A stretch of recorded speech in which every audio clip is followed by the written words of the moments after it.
Welcome! If you're buying or selling a home, understanding how real estate agents get paid is crucial. Let's break it down.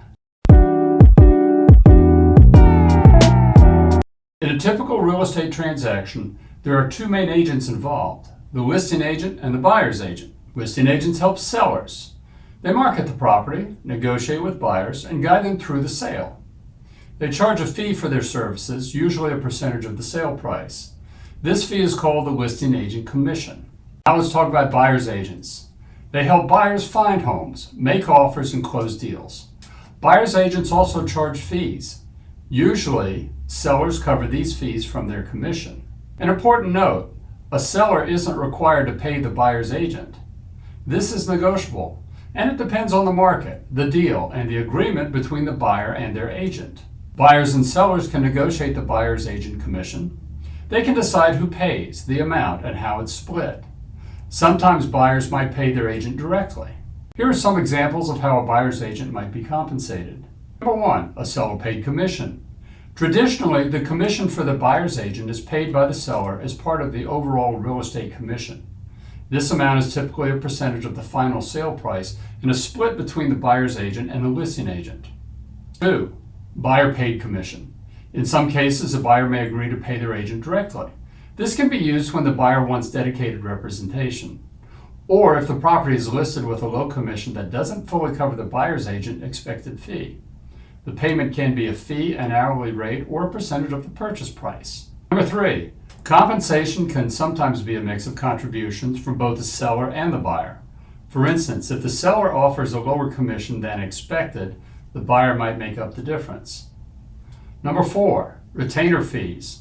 A buyer's agent may charge a retainer fee at the beginning of their working relationship with the buyer. This fee often applies to the final commission or services. It can help cover initial expenses like research, showings, and admin work. Number 5, hourly fees. In rare cases, the buyer's agent may work hourly. They charge the buyer for the actual time spent helping with the home buying process. Number 6, a flat fee.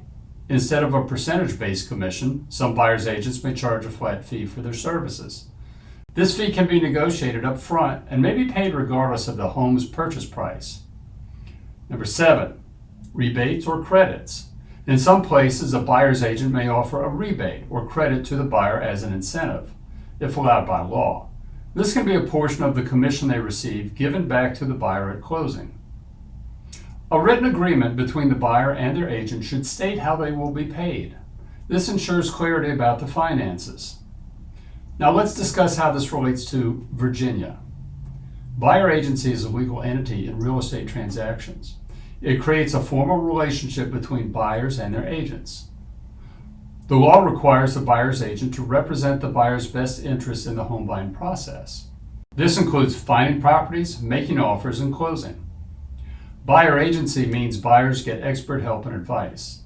It avoids conflicts of interest that could arise if the agent also represented the seller.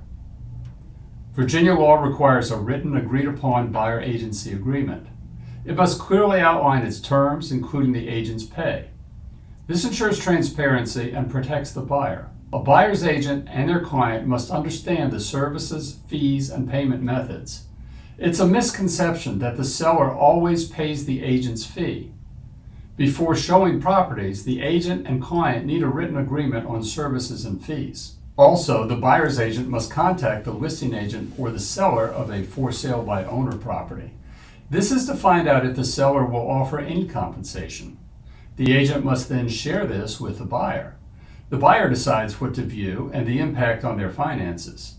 Note, too, that credit for agent's fees can be negotiated as part of the purchase contract. In reality, there are many possibilities for how a buyer's agent is paid. Most important is that the agent explain this to their buyer. All must understand how things will work going forward. So, whether you're buying or selling, discuss these details with your agent up front.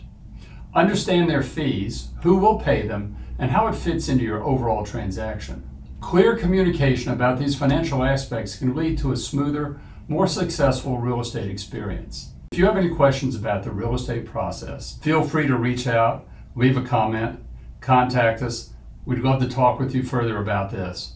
And we would also like a like and a subscribe.